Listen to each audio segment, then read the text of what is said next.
Nu er Pernille Aalund klar med QTV. I aften handler det om at blive slank i en fart. Hvor meget kan man egentlig tabe sig på bare 2 uger, 2 dage og 2 minutter? QTV tester forskellige slankemåder.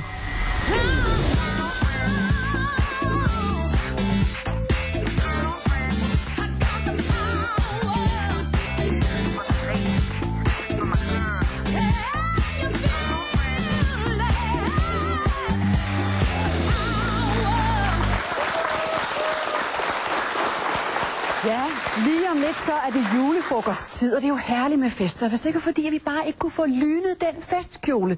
Hvad er der sket?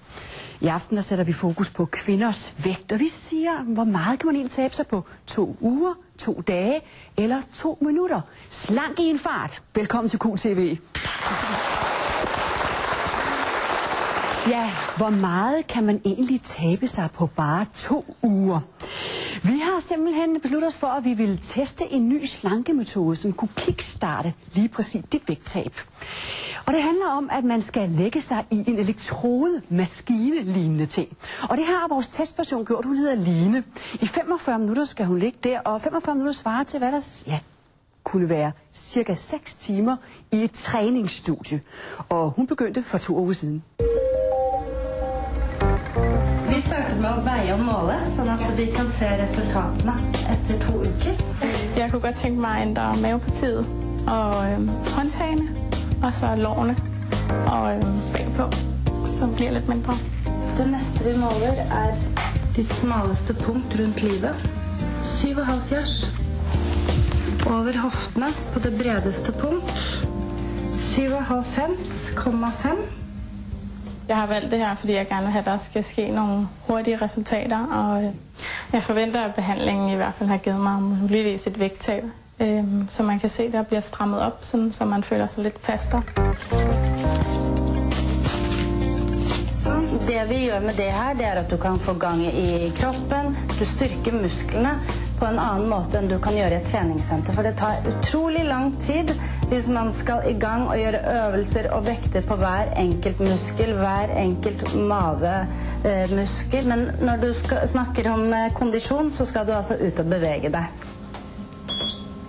På det her system så kan vi gå ind på hver enkelt pad og bestemme hvor mye modstand du vil ha. Fordi det skal være sådan, at det skal ikke gøre ondt. Det gør det heller ikke. Men man skal jo kunne mærke det, fordi nu er det jo som at du træner veldig mange timer i træningscenter. Og du kunne heller aldrig klare så mange som, altså manuelt som du nu kan ta i maskinen her.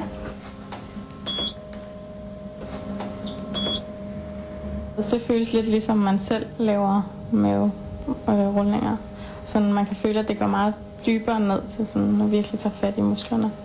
Jeg mener at hun absolut bør kunne se forskel og mærke forskel på sig selv. Så det jeg vil sige, det er at hun kan mærke at hun føler sig strammere og går ind nogle centimeter efter min erfaring. Det satser vi på.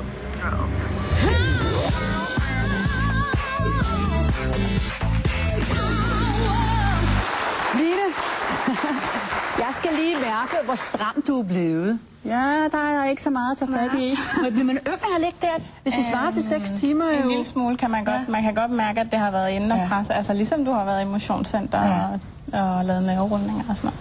Gjorde det ondt? Eller? Overhovedet ikke. Altså det er en mærkelig fornemmelse, men der er så forskellige programmer i, så det skifter hele tiden. Så nogle gange trykker det, hvor du virkelig kan mærke, at det arbejder med mavemusklerne. Men så flytter det sig til ny. Så laver det sådan noget, hvor det er sådan nogle små stik nærmest, men det er overhovedet ikke noget, der gør ondt. Og du kan jo selv vælge niveauet, hvor meget du vil. Det styrer man selv. Ja. Hvorfor har du lige valgt at prøve det her?